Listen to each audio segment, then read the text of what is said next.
Hi hello सगळ्यांना नमस्कार। तर तुम्हाला माहीतच आहे की आम्ही 5 दिवसाच्या ट्रिपवर आहोत आणि ज्या दिवसाची मी अगदी 3-4 वर्षापासून वाट पाहते ना, तो दिवस अखेर आज आलेला आहे। म्हणतात ना, आपण ठरवलेली एखादी गोष्ट जी असते ना, अगदी मनापासून जी गोष्ट आपल्याला हवी असते ना, ती आपल्याला मिळतेच। तर तसंच काहीसं माझ्या बाबतीतही घडलेलं आहे। आम्ही आज जाणार आहोत उज्जैन श्री महाकालेश्वरांच्या दर्शनासाठी। तर सध्या आम्ही इंदोरमध्ये आहोत, रूममध्येच आहोत। इथेच आमचं चहापाणी सुरू आहे आणि हा व्हिडिओ तुम्ही शेवटपर्यंत नक्की बघा आणि थोडा जरी कुठे चांगला वाटला ना, तर व्हिडिओला लाईक नक्की करा। चलो शुरू करते हैं। तर हे आहे संपूर्ण हॉटेल जिथे आम्ही थांबलेलो आहोत इंदोरमध्ये आणि हे मी तुम्हाला कालच दाखवलेलं आहे, पण इतकं सुंदर आहे ना की सारखं कॅप्चरच करावं वाटते।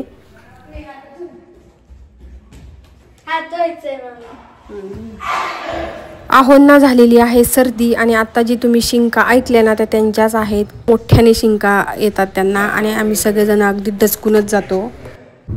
आता इंदोरमधनं ना चेकआउट केलेलं आहे आम्ही आणि आम्ही निघालेलो आहोत उज्जैनकडे।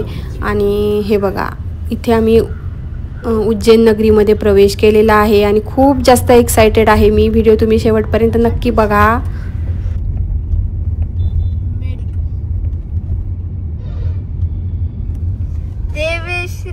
देवश्री पॅलेस घ्या ना।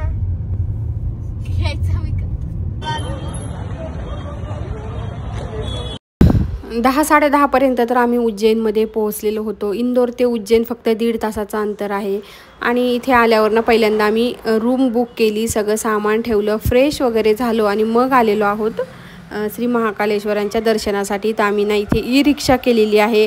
जी रिक्षा जी आहे ना आम्हाला सगळीकडे दिवसभर आज सगळ्या मंदिरांमध्ये फिरवणार आहे। तर पहिल्यांदा आलेलो आहोत श्री महाकालेश्वराच्या दर्शनाला। तर खूप खूप खूप खूप खूप दिवसांची माझी इच्छा आज पूर्ण होतीये।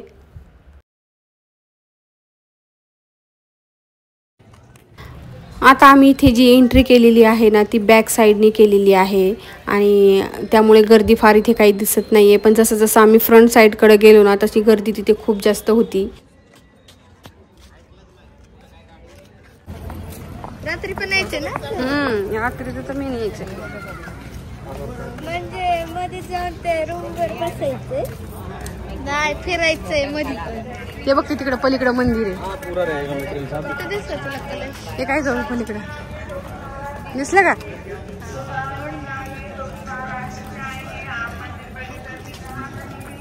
जेव्हा जर मोठं असत असेल शिवरात्री तेव्हा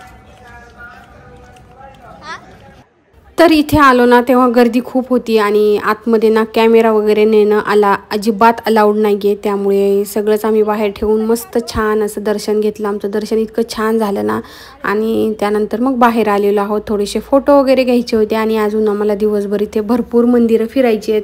आणि हे बघा, तुम्हाला ना मंदिरामध्ये एंट्री ना इथून आहे आणि आत साईडने ना बॅरिगेड्स लावलेले आहेत, त्यामुळे आतलं काही फारसं दिसत नाही आणि रांग मात्र भरपूर मोठी आहे आणि मंदिर ना आतमध्ये खूप जास्त चालत जावं लागतं। त्यामुळे मंदिरापर्यंत जायला सुद्धा ना एक पायी चालत म्हटलं ना तरी 10-15 मिनटं तरी लागतात, इतकं आतमध्ये आहे मंदिर। पण खूप छान दर्शन झालं ना, मला तर इतकं भारी वाटलं।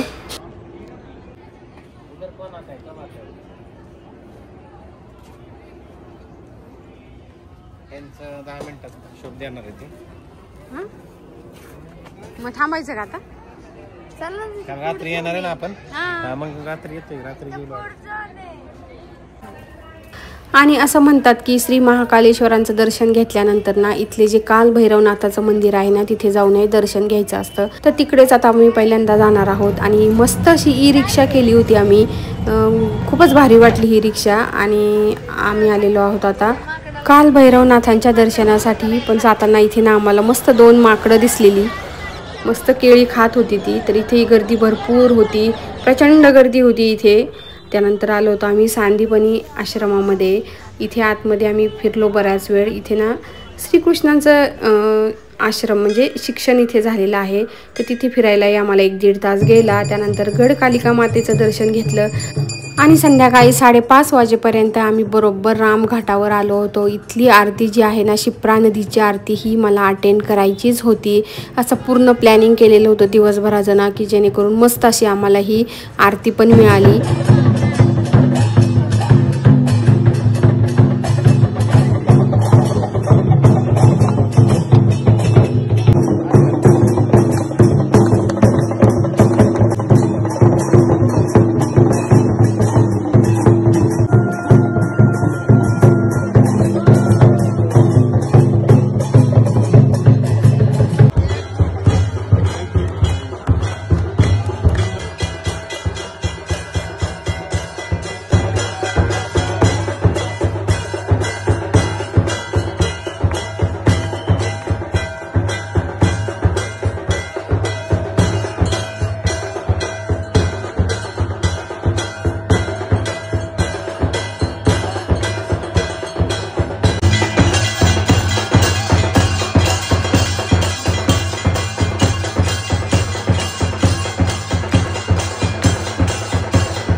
रामघाटावरची शिप्रा नदीची आरती ना संध्याकाळी 5:30 ते 6च्या दरम्यान असते आणि हरसिद्धी मातेची आरती ना 6:30-7च्या दरम्यान असते. त्यामुळे आधी रामघाटावरची आरती नंतर हरसिद्धी मातेची आरती ह्या दोन्हीही आरती आम्हाला मिळाल्या. त्यानंतर आम्ही आलो होतो महाकाल कॉरिडॉरमध्ये.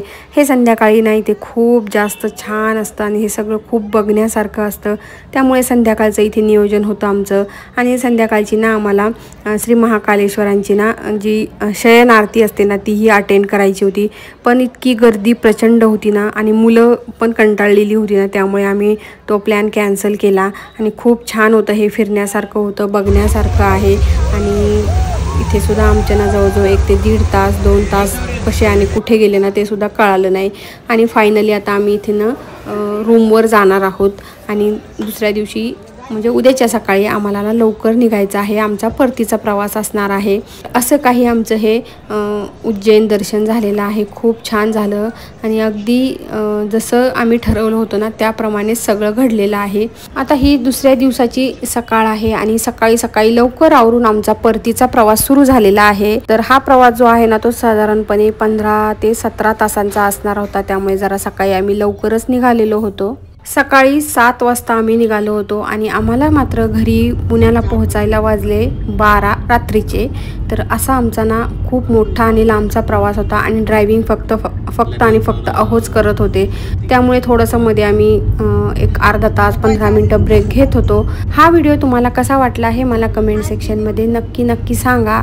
आणि चला आता हा आमचा छान असा प्रवास आणि छान असे गेलेले 4-5 दिवस कसे आणि कुठे गेले ते काहीच कळालं नाही. तर चला आता रेग्युलर व्हिडिओमध्ये आपण भेटूयात. तोपर्यंत सगळ्यांना बाय बाय.